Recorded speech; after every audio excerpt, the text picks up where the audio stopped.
बाल विकास परियोजना नगरी अंतर्गत सेविकाओं एवं सहायिकाओं के क्षमता संवर्धन, समुदाय में सहभागिता बढ़ाने, पंचायतों के सशक्तिकरण करने, ऑनलाइन एंट्री को बढ़ावा देने एवं बेहतर कार्य प्रदर्शन करने वाली कार्यकर्ताओं के मनोबल एवं उत्साह को बढ़ावा देने के लिए कार्यक्रम का आयोजन किया गया। इस कार्यक्रम का उद्देश्य भारत सरकार के पोषण ट्रैक बोर्ड पर लाभुकों को जोड़ना, बाल विकास द्वारा दी जाने वाली समस्त सेवाओं की जानकारी लोगों तक पहुंचाना तथा विभाग द्वारा संचालित सभी योजनाओं की जानकारी ग्रामीणों तक पहुंचाना है। नगरी प्रखंड के सीडीपीओ श्रीमती लक्ष्मी भारती द्वारा बताया गया कि पंचायती राज संस्था के प्रतिनिधियों द्वारा विभाग की संचालित योजनाओं की निगरानी की जा रही है। सामुदायिक गतिविधियों एवं केंद्र संचालक की गतिविधियों का आकलन एवं पर्यवेक्षण किया जा रहा है। कार्यक्रम के मुख्य अतिथि जिला परिषद सदस्य श्रीमती पूनम देवी द्वारा कार्यक्रम को संबोधित करते हुए सशक्त नारी का सपना देश हित में साकार करने का वादा किया गया एवं सभी कार्यकर्ताओं के मनोबल को बढ़ाने का सकारात्मक प्रयास किया गया। इस अवसर पर बाल विकास पदाधिकारी श्रीमती लक्ष्मी भारती द्वारा विभिन्न कार्यकर्ताओं को अपनी कहानी अपनी जुबानी बताने का अवसर दिया गया तथा उनके मनोबल को बढ़ाने हेतु बेहतर कार्य प्रदर्शन करने वाली बहनों को पुरस्कृत किया गया।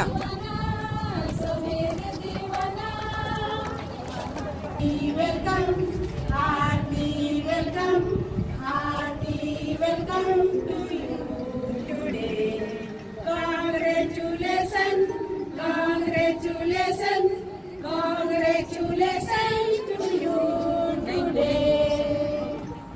पंछी गा रही श्री स्वागत गीत,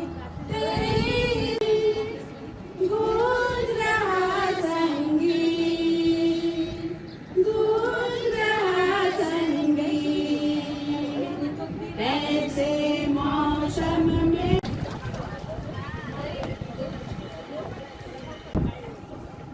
एक शायरी हम बोलना चाहते हैं अपनी तरफ से।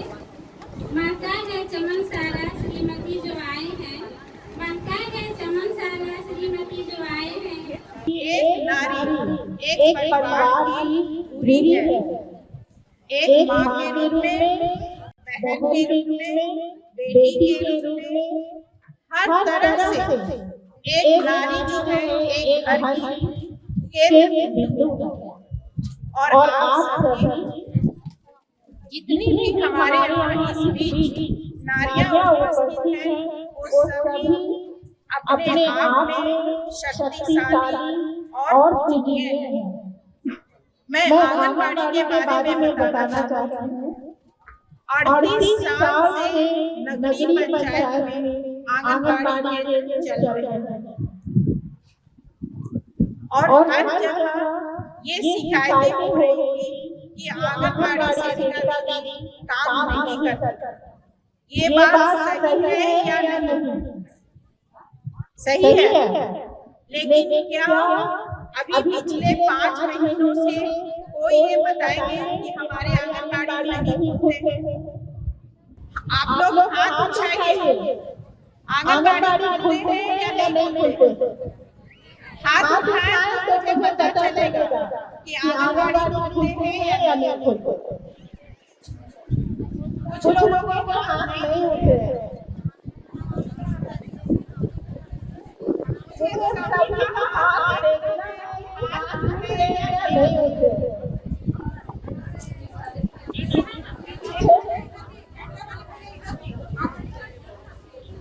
अगर आप हाथ उठाकर ये नहीं बताएंगे कि आप आंगनबाड़ी खुलते हैं या नहीं, तो आपको सरकारी लाभ देने वाला।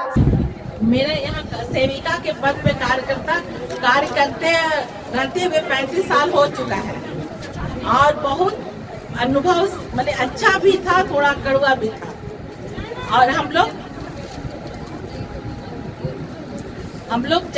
चाहते हैं कि सब ग्रामीण क्षेत्र में जितना अच्छा हम लोग समाज के साथ हम लोग काम कर रहे हैं, हमको लगता है हम लोग समाज का एक बुनियाद है जो सही परियोजना से लाके हम लोग पूरा समाज में बताते हैं।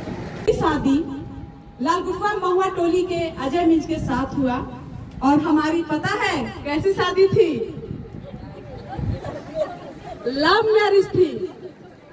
3 साल मैंने फिर सब्जी बेचा, उसके बाद फिर मैं रेजा काम की, उसके बाद मुझको मिला नौकरी। 10 अप्रैल 2007 को मेरी नियुक्ति आंगनबाड़ी ICDS के आंगनबाड़ी में सेविका के पद पर होती है। मुझे उस समय नौकरी की बहुत ही जरूरत थी और मेरा जो वेतन था वो 1500 का था और मुझे उस पैसे की जरूरत थी। तो मैं उस वक्त में मेरा चुनाव होता है और मैं एक सेविका बनती हूँ। और सेविका बनने के दौरान मुझे कुछ नहीं पता था कि आखिर ICDS में आंगनबाड़ी सेविका का उद्देश्य क्या है। लेकिन मैं कर रही हूँ काम, मार खा रही हूँ, कर रही हूँ काम। कभी मायके से आ रही हूँ आंगनबाड़ी चलाने के लिए। मतलब मैं ऐसा स्थिति था कि मैं रेंट में भी रह कर ही मैं आंगनबाड़ी चलाती थी, क्योंकि मुझे उससे पैसा आता था। फिर धीरे धीरे मुझे सरस्वती मैडम मिली, जो हमारे पिछला सुपरवाइजर थी। उन्होंने मुझ में ऐसा क्या देखा मुझे नहीं पता। वो बोली कि तुम्हारे अंदर बहुत क्वालिटी है, बस तुमको उसको निखारना है। जब वो आई तो मैं पहली बार स्कूटी खरीदी 2014 में।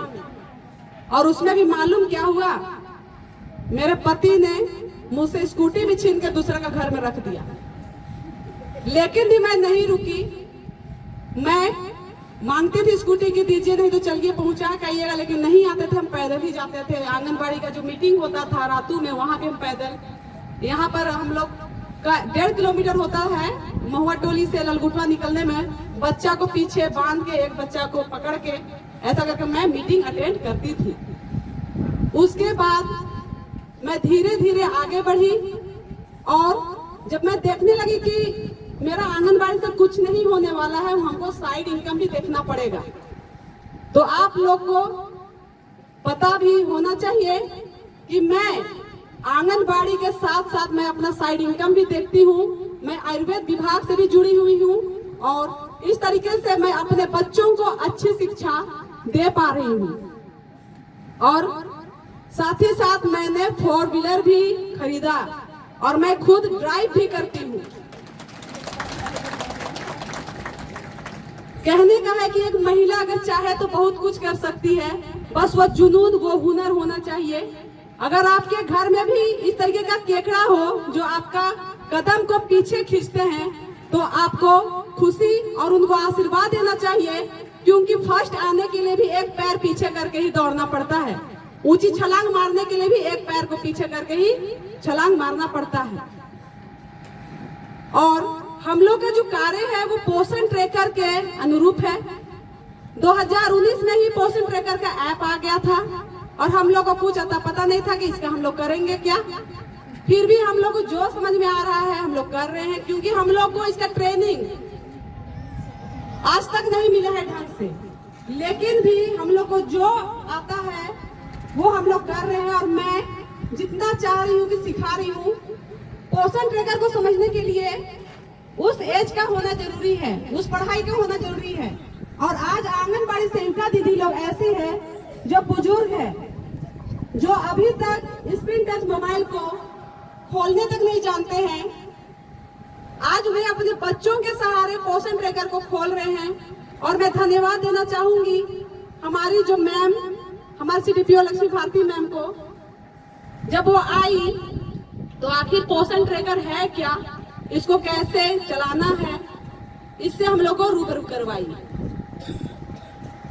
तो पोषण ट्रैकर में हम लोग को जितना भी ऐप है, हम लोग का सारा चीज ऑनलाइन होता है और उससे हम लोग देख सकते हैं कि हमारे बच्चे कितने आ रहे हैं, कितने जा रहे हैं, कितने हम लोग का न्यू एंट्री हो रहा है, हम लोग उसको भी देख सकते हैं। जब मैं CDPO मैम से नहीं मिली थी ना, तो बहुत सारी सेविकाएं बोली थी कि CDPO मैम जो इस बार का आई है ना, वो गढ़वा से बहुत खड़ूस है।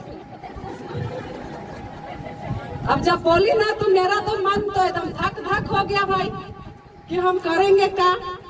तो क्या डरना, हमको तो वैष्णो रिजाइन देना है, क्योंकि 10,000 में तो मेरा तो नहीं चलने वाला है।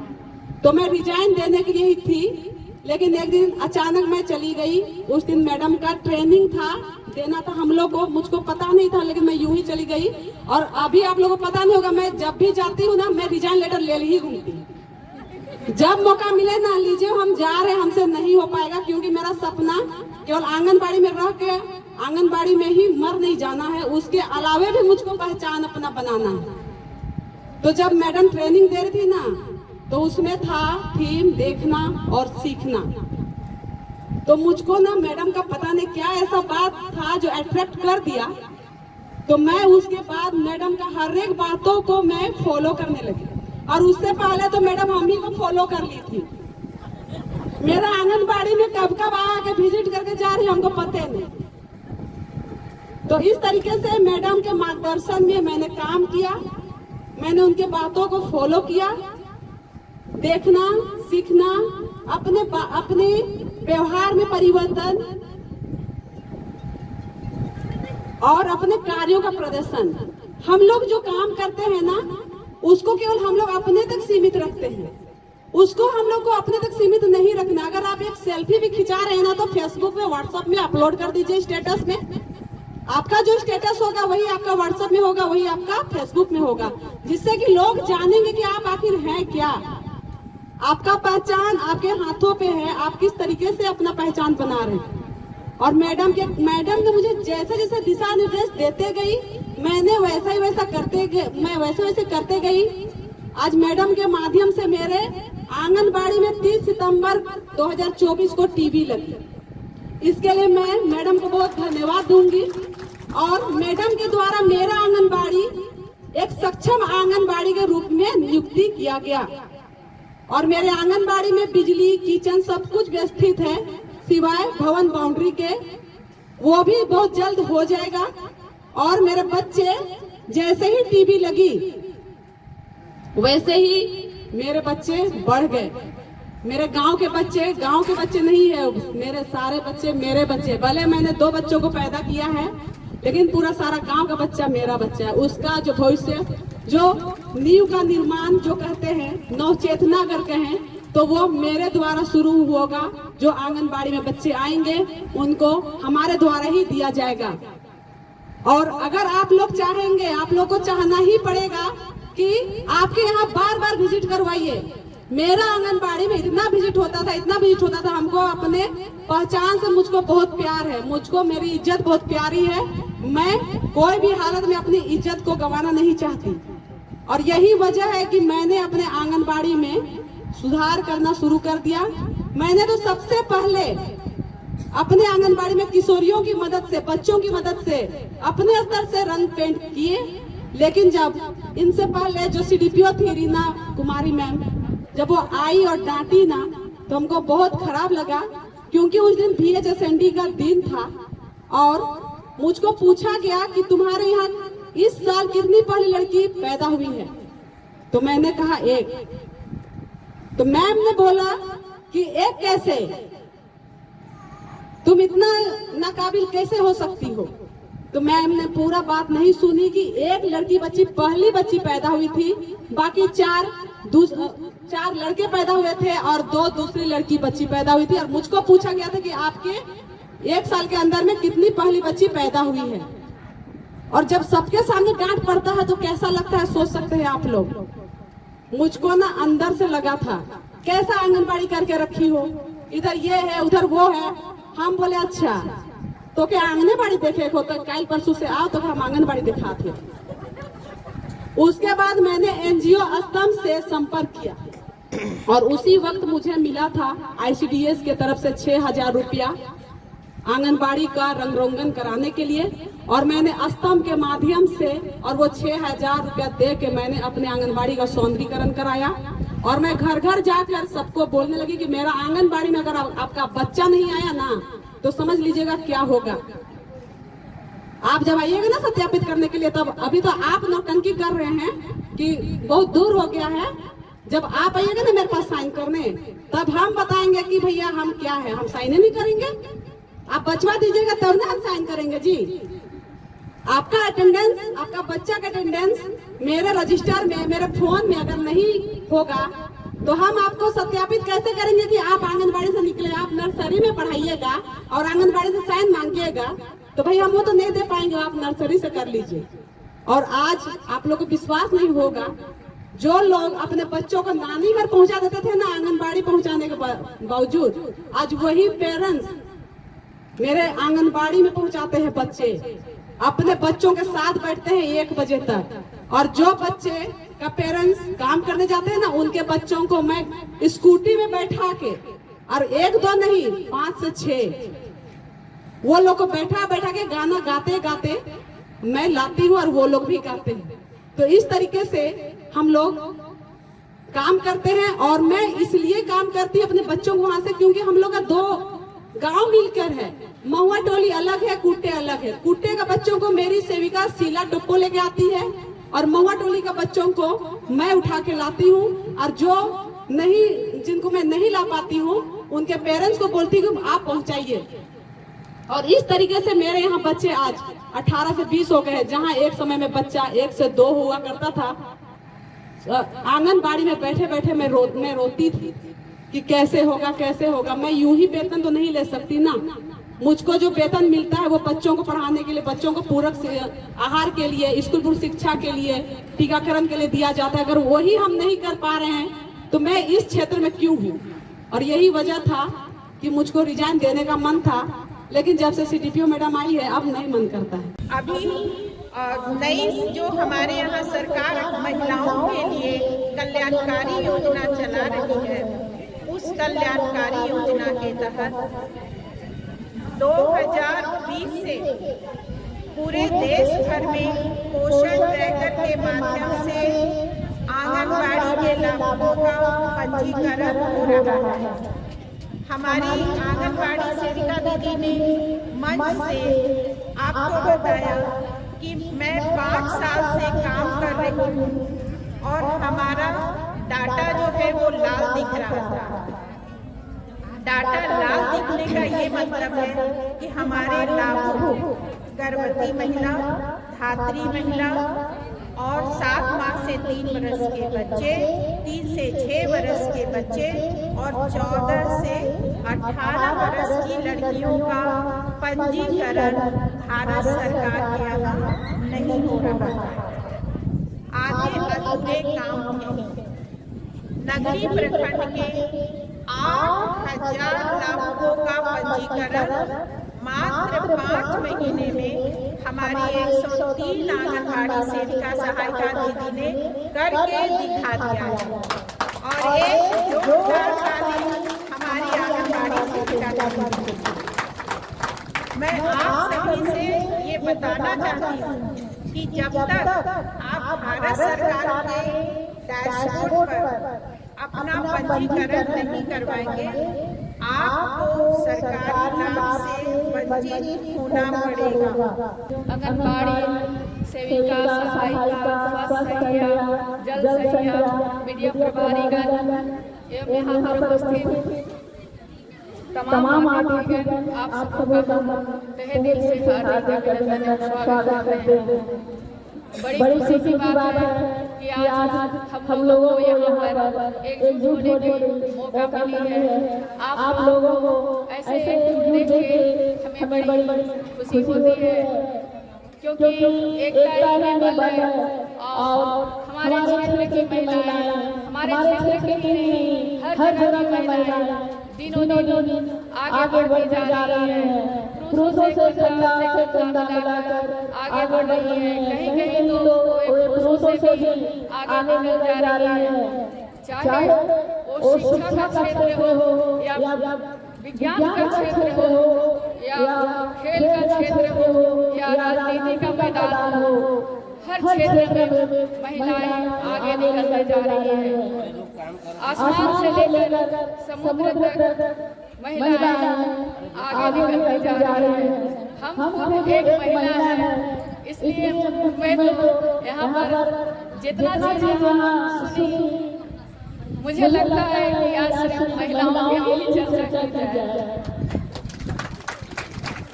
सभी महिलाओं ने बहुत अच्छी बातों को रखी और इस प्रोग्राम को आगे लाने के लिए जिन्होंने मुझे प्रोत्साहन दिया, यहाँ की सीडीपीओ में उसको भी मैं तहे दिल से धन्यवाद देना चाहूँगी।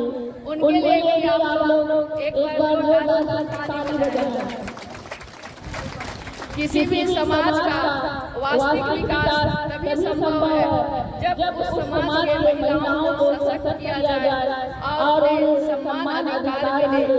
जब तक महिलाओं को समाज में बराबरी का दर्जा नहीं मिलता, तब तक वह समाज पूर्ण रूप से विकसित नहीं है।